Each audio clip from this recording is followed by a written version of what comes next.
তারা মুখে বলছেন যে শরিয়া আইন করবেন না, নারীরা বাইরে যাবে, তাদেরকে পতিতাবৃত্তির সঙ্গে তুলনা করা হয়েছে এই স্ট্যাটাসে।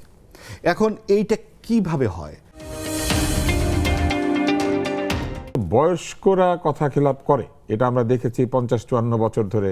এরা একেবারে তরুণ, যার কিনা প্রথম রাজনীতি, প্রথম ভোট, তারা কেন তাদের কথার খেলাপ করলো? তারা আসলে সহজ করে যেটা বললে বোঝা যায় যে অগ্রজরা যা করেন তারা দেখেছে যে রাজনীতি সবচেয়ে সহজ পদ্ধতি টাকা বানানোর জন্যে, ক্ষমতা অর্জনের জন্য। এর চেয়ে সহজ রাস্তা আর নাই। যার কোনো চাকরির অভিজ্ঞতা নাই, যার কোনো পেশা জীবনের অভিজ্ঞতা নাই, ফুলে ফেপে কয়েকদিনের মধ্যে যে অবস্থা ঘটলো, আমাদের চোখের সামনে সব ঘটলো। তো এটা নিয়ে বিস্তারিত কথা বলবার তো আরও আমাদের সময় আছে, কিন্তু আমি ভাইয়ের প্রসঙ্গে আমি একটি কথা বলতে চাই।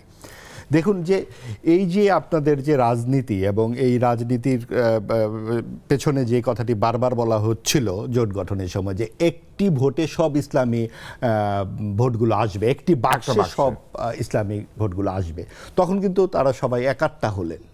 কিন্তু সংকটটা বেঁধে গেল। তারা মুখে বলছেন যে শরিয়া আইন করবেন না, ডক্টর শফিক এই কথা বলেছেন। আবার আল জাজিরার সঙ্গে সাক্ষাৎকারে কিন্তু ডক্টর শফিক বলেছেন আমরা ধাপে ধাপে করব।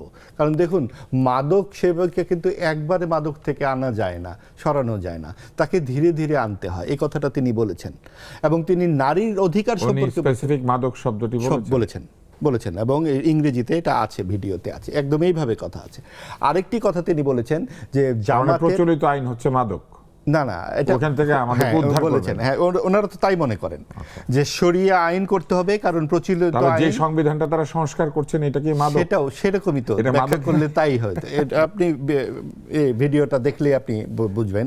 ভিডিওটা আমি দেখেছি, তো আপনার কাছে শুনতে চাই। হ্যাঁ, সেই আরেকটা ব্যাপার হচ্ছে, আরেকটা কথা তিনি বলেছেন যে জামাতের আমির কখনো নারী হতে পারবে না, কারণ এটা আল্লাহ করেন না, মানে কবুল করবেন না, এরকম একটা কথাটা কি যেন ছিল।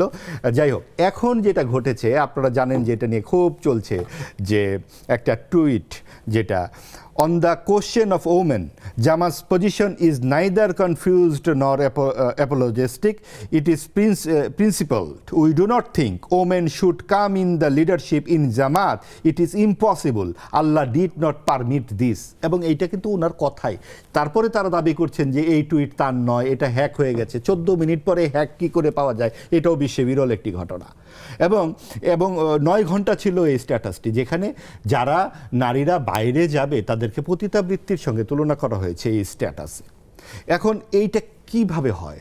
একটা খারাপ শব্দ ছিল, সেই খারাপ শব্দটা বলে না, খারাপ শব্দটা বলে না, এই একটি খারাপ শব্দ, সেটা হলো যে পতিতাবৃত্তি। যদি নারী রাস্তায় বেরিয়ে আসে কাজের জন্য বা কোনো কিছুতে, এটাকে পতিতাবৃত্তির মতো। তো এইটাই খালি নতুন শব্দ, আর বাকি সবগুলোই কিন্তু আপনি দেখুন গত 54 বছরে, আমরা যদি এই বিতর্কে না গিয়েও যদি বলি যে টুইট যে করে, সে কি একটি টুইট করেই চলে গেল?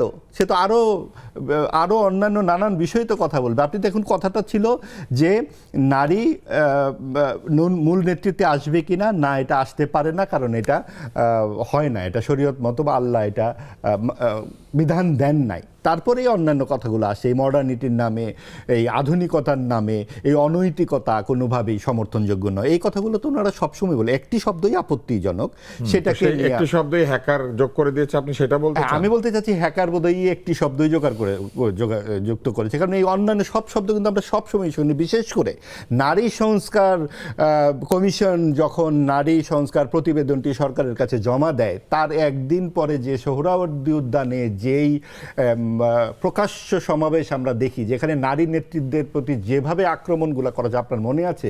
সেখানে যে সমস্ত ভাষা বলা হয়েছিল, সেটা কি এই টুইটের চেয়ে কোনো অংশে কম ছিল না বেশি ছিল? এবং কথায় কথায় মেয়েদেরকে যেই শব্দটি বলা হয়, যেটাকে আমরা গালি বলি, এই শব্দটিকে আমরা শুনি না।